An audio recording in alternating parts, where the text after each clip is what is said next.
When we come to see the fairy tale are here to play.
Another day, another sleigh! Good morning, flowers! So today, we have a long day ahead.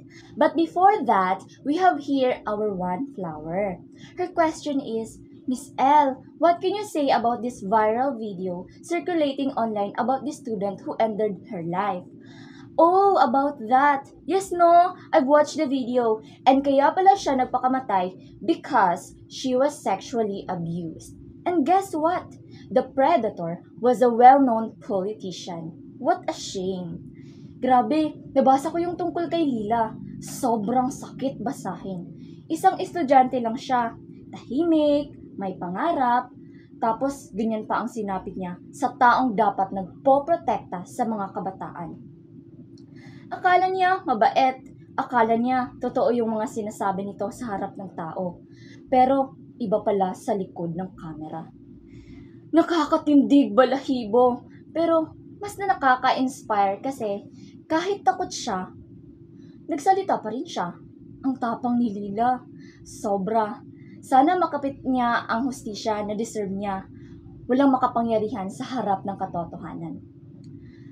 Well, flowers, to be honest, this is my first time sharing about this, no? I can say na hindi talaga siya madali because this one is like the darkest and traumatic part of my life. When I was 21 years old, I was raped. Hanggang ngayon, binabangugot pa rin ako. But, as you can see, I am here trying my best to be okay and overcome it. Just like Lila, my predator was also a two-faced, high-ranking politician. Ever since talaga, I never trusted politician. They are gross pieces of shit who have a lot of skeleton in the closet. I just hope na sana meron siyang taong mapagsabihan at naging sandigan along her darkest days.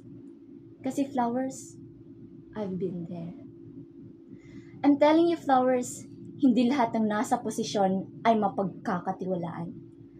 Sometimes, the people who are supposed to protect us are also those who will bring us to the deepest hole of our lives. At hindi lahat ng nakikita nating mukha sa social media ng bawat isa ay ang tunay nilang katayuan.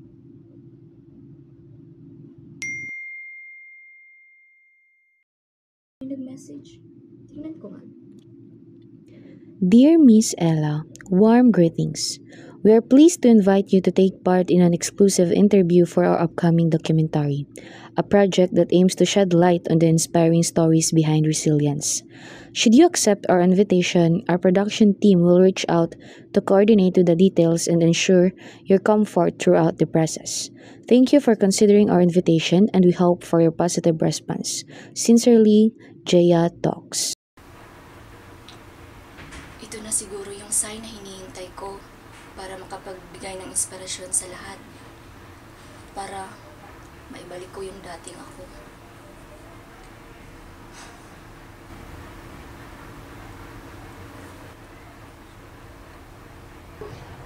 Magandang umaga mga katoks. Sa episode na ito, ating tutunghayan ng isang kwentong nagsimula sa hindi kaaya-ayang sitwasyon na nagresulta sa pagtibay ng kanyang paniniwala, hindi lamang sa Panginoon, kundi pati na rin sa kanyang paninindigan sa kabutihan at sa tama. Pag-uusapan natin ang isang kwentong mabigat, ngunit totoo. Kwento ng sakit, kawalan ng hustisya at pagbangon. Kasama ko ngayon si Miss Carmela de Guzman, isang babaeng naging biktima ng pang-aabuso ng kapangyarihan. At ngayon, patuloy na lumalaban para sa sarili. Miss Carmela, kamusta ka naman ngayon? Okay naman po. Ito, lumalaban pa rin sa buhay. Maraming salamat sa pagpapaunlak sa aming imbitasyon. Alam kong hindi madali para sa iyo na pag-usapan ulit ang mga nakaraan. Ngunit, maaari mo bang ibahagi sa amin kung ano ang iyong buong istorya? Noon po, masayahin ako, masipag sa school, at maraming mga pangarap sa buhay. Hanggang dumating yung taong akala kong tutulong sa akin. Isang politiko. Pero, ginamit niya yung tiwala at respeto ko sa maling paraan.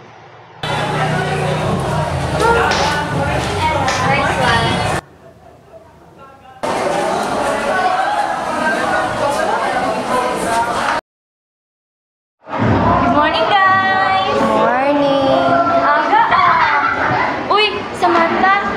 Kailangan mo ba ng tulong sa project mo? Pwede rin mag-review tayo mamaya. Salamat talaga, Carmela, ha? Ikaw na talaga. Laging nandyan para sa akin. Uy, Josh, okay ka lang? Okay lang ako, Carmela. Tara, punta tayo ng kantin mamaya. Libre ko na yung juice mo. Salamat, Carmela, ha. Mabuti na lang may kagaya mo dito.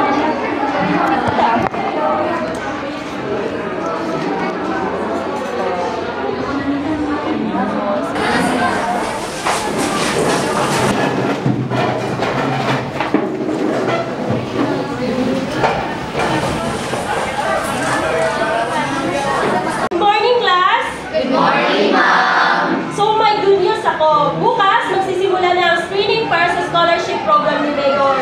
Sana lahat ng mga interesado magpasa ng requirements, ha? Yes, ma'am. Salamat po, ma'am. Excited na po kami lahat. I know, Carmela, isa ka sa mga tumitingala dito sa klase. Samantha, nakapasa si Ella sa scholarship ni Mayor. Tawagan natin! Wait.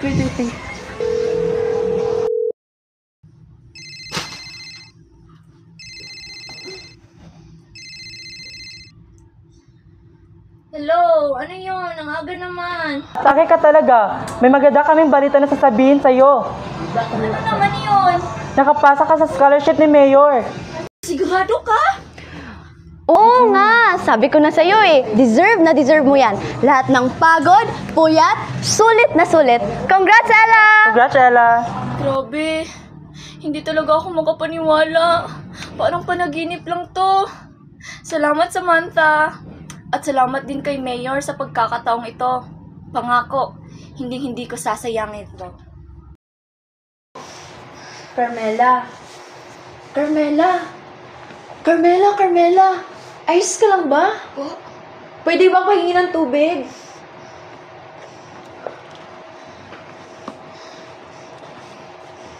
Kung hindi mo pa kaya, pwede namang muna natin itong ituloy. Hindi. Ayos lang po. Kaya ko naman po ipagpatuloy. Nadala lang po ako sa emosyon. Sigurado ka ba? Pwede na ba nating ipagpatuloy ang kasunod na nangyari? Opo, ayos lang po. Noong una ba, hindi mo napapansin ang mga ikinikilos ng mayor? Hindi ko napansin ang mga senyales na may pagnanasa na pala si mayor sa akin. Kasi, ang bait ni mayor sa mga scholars niya. Ano naman ang mga senyales na napapansin mo? Na yun na pala yung senyales na nagpapakita na may masamang balak siya sa'yo.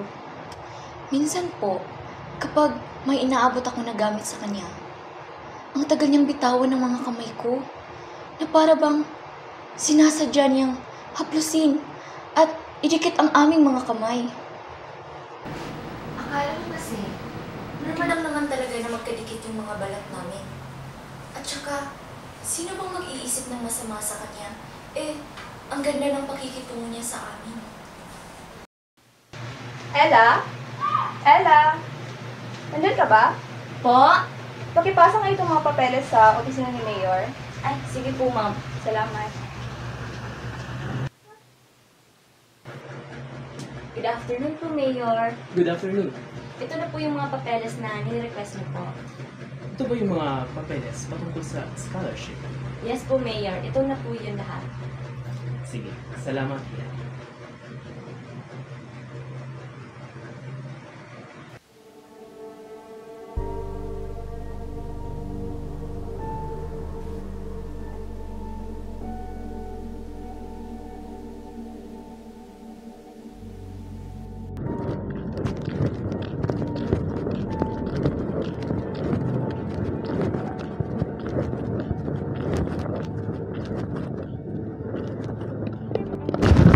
Sino kayo? Hindi ko kayo kilala! Tulong! Tulungan niyo ako! Buhatin nyo yan. Ipasok nyo sa sasakyan.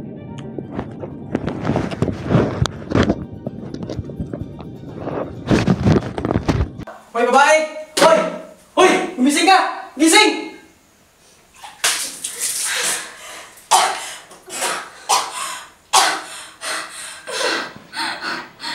Sino kayo? Anong kailangan niyo sa akin? Tulong!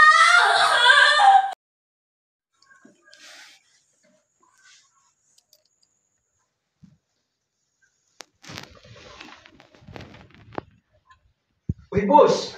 Andyan ka na pala. Nandun na yung pinapagawa mo sa akin. Ang sarap pala ng babaeng yun. Goods. Kaya nga, ikaw yung pinili ko dahil magagawa niyo talaga. Labas mo na kayo. Ako muna. Mamaya na kayo. Sabi mo yan, boss, ah. Sabi ko rin kaming mga bata mo nun. Carmela! Mayor, ikaw palang may pakana ng lahat. Pinagkatiwalaan kita. Isa ka palang demonyo. Ang ganda mo talaga. Ang kinis-kinis mo pa. Ang sarap mo pa.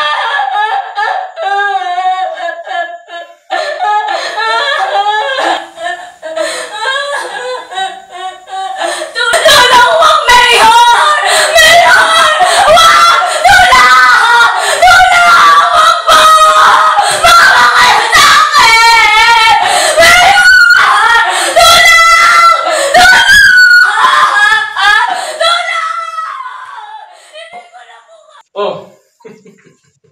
Tapos na ako dyan, ha?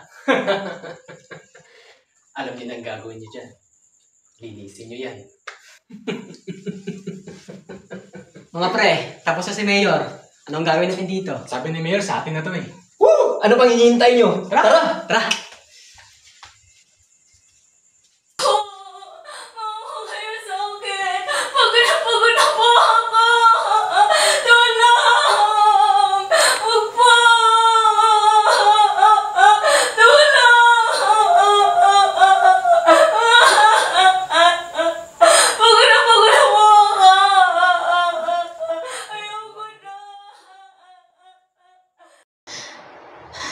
Hindi ko na alam kung ano ang gagawin ko. Kung makakalabas pa ba ako. Hanggang sa magising ako. Pinatayo nila ako. At kinalagan galing sa pagkagapos. Pinatakbo nila ako. Habang hinahabol at pinagtatawanan. Hindi ko na alam kung anong klaseng takbo yun. Basta ang alam ko, gusto ko lang makaalis sa lugar na yun. Habang tumatakbo ka, wala ka bang nakitang mga tao na mahihingan mo ng tulong?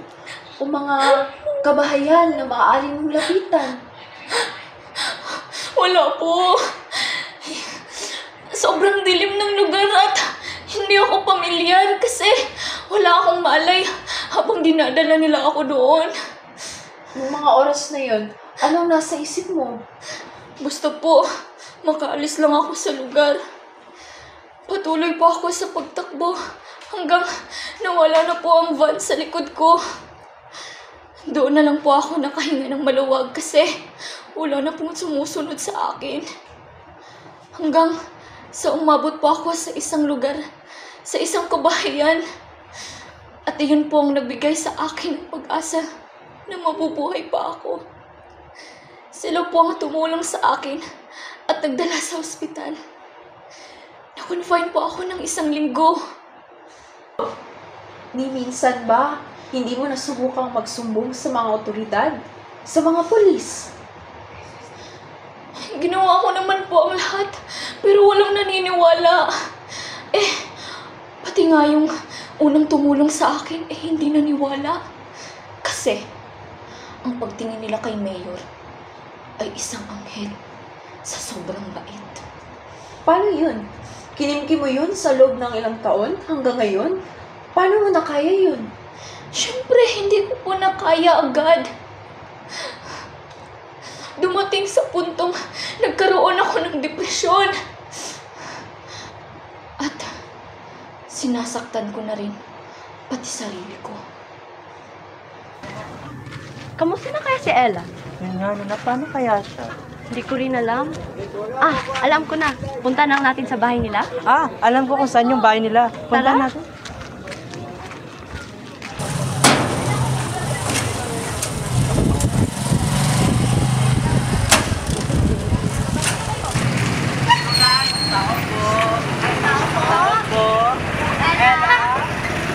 Ella! Uy!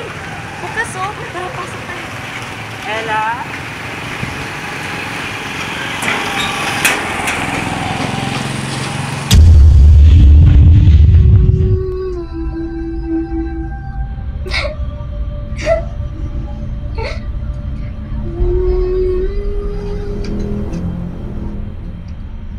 Ano to? Ay, kamay ba to?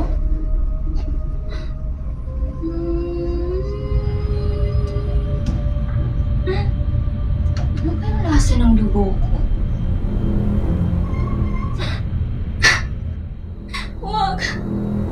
Huwag niyo akong pakialaman!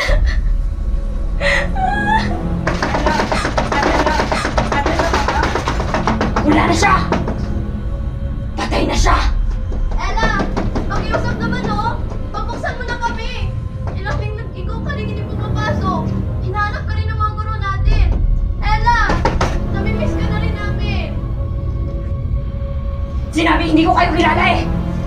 Sige, subukan niyong pumasok! Papatayin ko kayo! Ella!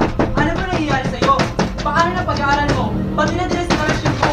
Mawawala din kapag napabayaan mo. Pagkagalit si Mayor sa'yo! Ella! Mayor?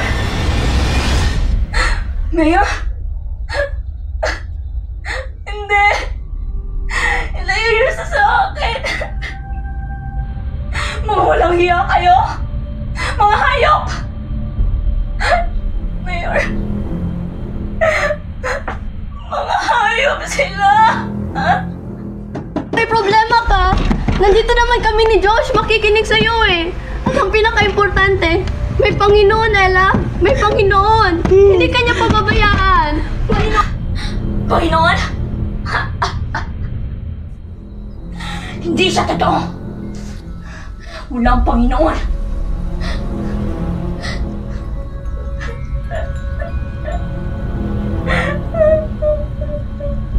Umalis na kayo! Hindi ko kayo kailangan!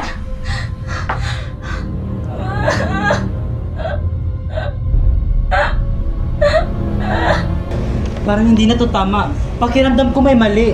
Anong gagawin natin, Josh? Samantha, kailangan natin siya tulungan. Tama, tara.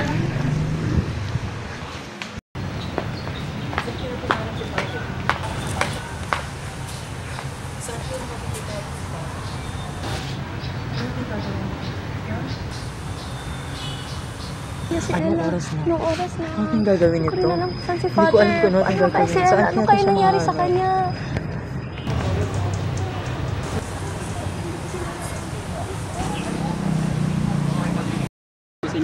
Father, magandang hapon po. Magandang hapon. May importante po sana kaming sasabihin sa inyo.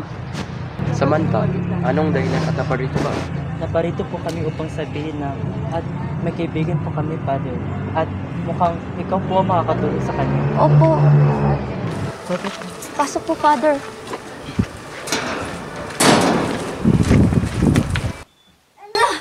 Sino kayo? Bakit kayo nakapasok dito? Huwag po. Huwag. Ayoko na. Pumunta po ako. Ella, mga kaibigan mo to, Ella. Si Josh to, Ella. May dala kami na makakatulong sa'yo. Hindi ko sabi kayong kilala eh. Malis na kayo. Papatayin ko kayo. Huwag po. Ella? Ella? Makinig ka. Hindi pa uli ang lahat. Tutulungan ka namin. Ayoko sa inyo. Mga walang hiya kayo.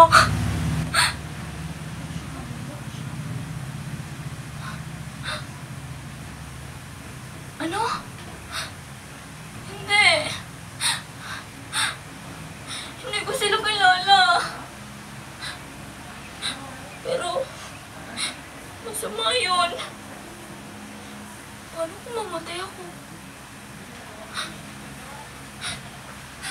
Huli na. Hindi nyo na may babalik pa ang dati.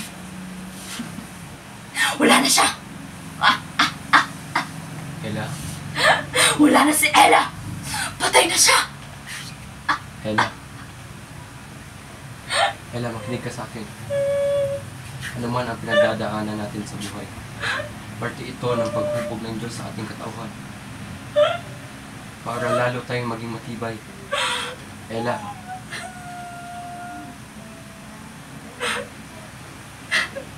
Diyos! Walang Diyos! Kung may Diyos, bakit ako nagkading ganito? Diyos! Oh!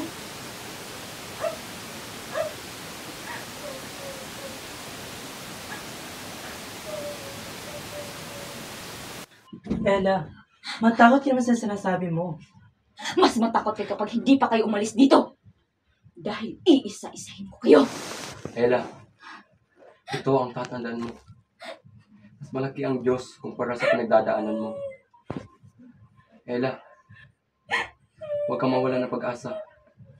Huwag kang mawala ng pananampalataya sa Kanya. Walang imposible sa Diyos. Lahat kayo! Layas kayo! Mga walang buhay sa mundo!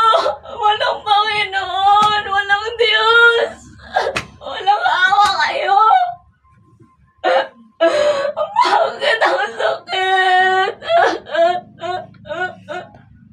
Ella, anak. Anak. Kahit ilang ulit mo sabihin ang Panginoon sa buhay mo, hindi siya aalis sa tabi mo, Ella. Ella, ang puso natin ay napakalawak. May sapat na lawak sa pagmamahal, sa pagpapatawad sa kapwa. Kung ano man ang pinagdadaanan mo, Ella, ilahad mo ito sa Diyos. Hayaan mong tulungan ka niya. Nandito ako. Nandito mga kaibigan mo. Nandyan ang Diyos para sa iyo, Ella. Father, hindi ko na po alam kung anong gagawin ko.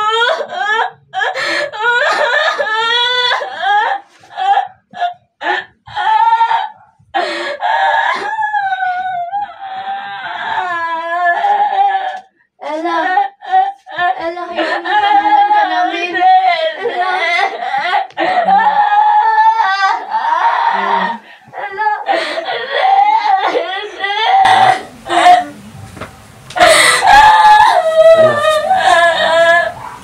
Kailangan mo bigyan kita ng gabay, proteksyon, pamamagitan ng krimen.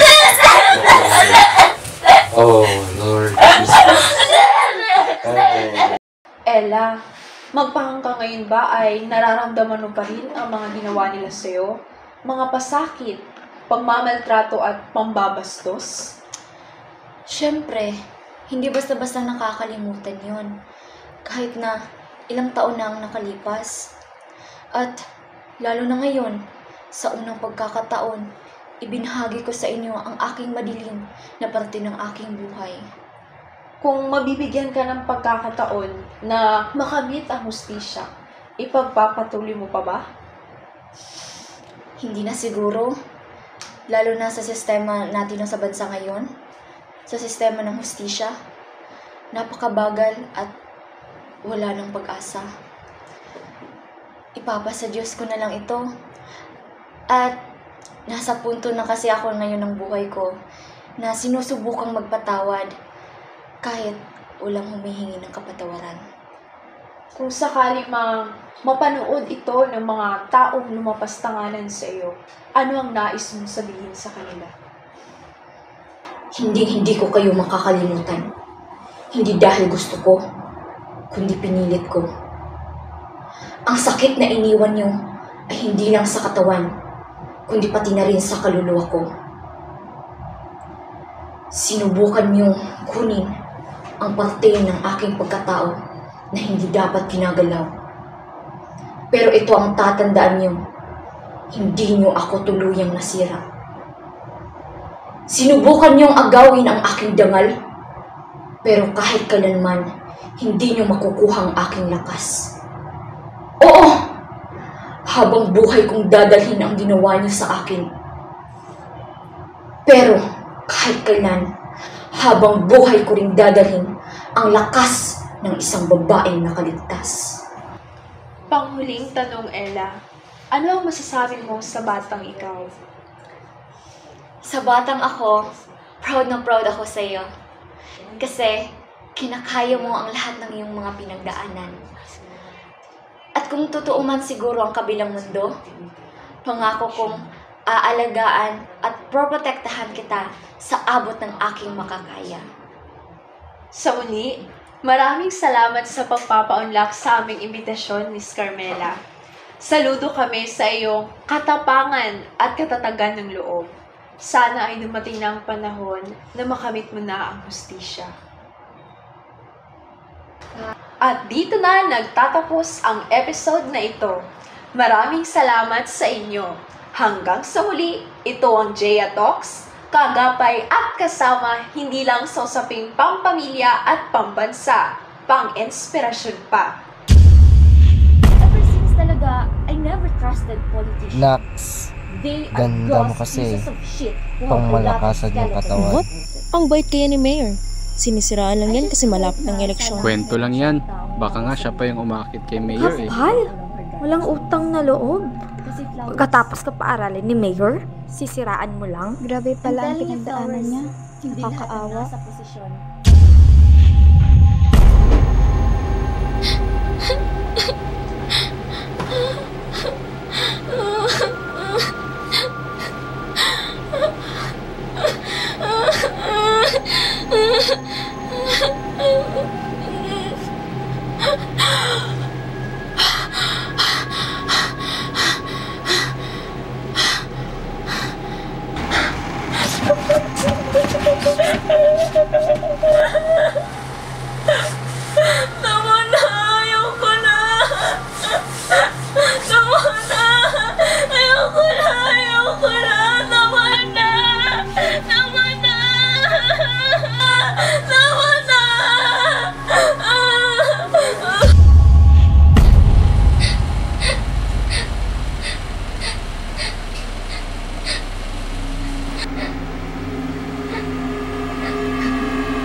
When we come to see the teddy bear are here to play.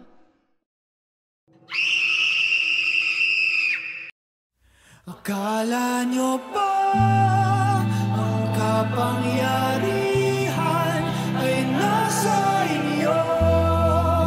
Sino ba kayo? Di naman kami nagkulang sa aming pag-uunawa. Di ka namin isusuka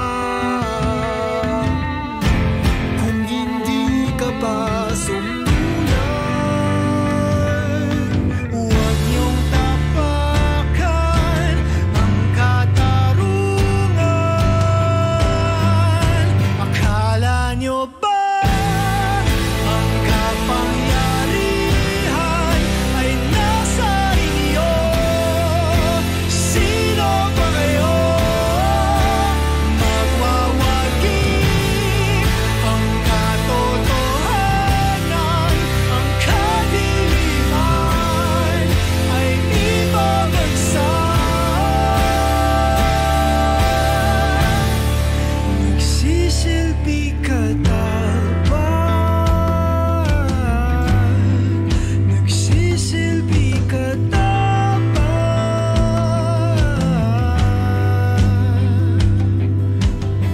Di ba dapat ikaw ang nagsisilbi sa aming bahay nila? Kami nananaginip ng gising ng bawat higa. Dinadala dagdag bigat ang daming pipilitin na pasanin hanggang sa mga mata nyo'y mamulat. Magisisa, sigaw na sumasalamin sa sumpa niyong magsibisa. Aming tuluyan na wala ng visa. At sinaulot, di sinapuso bilang ng buhay ng tao. Kayong mga hari-hari at pagkalaki na ng mga ulo. Huwag niyong kalilimutan na hawak-hawak namin ang inyong trono.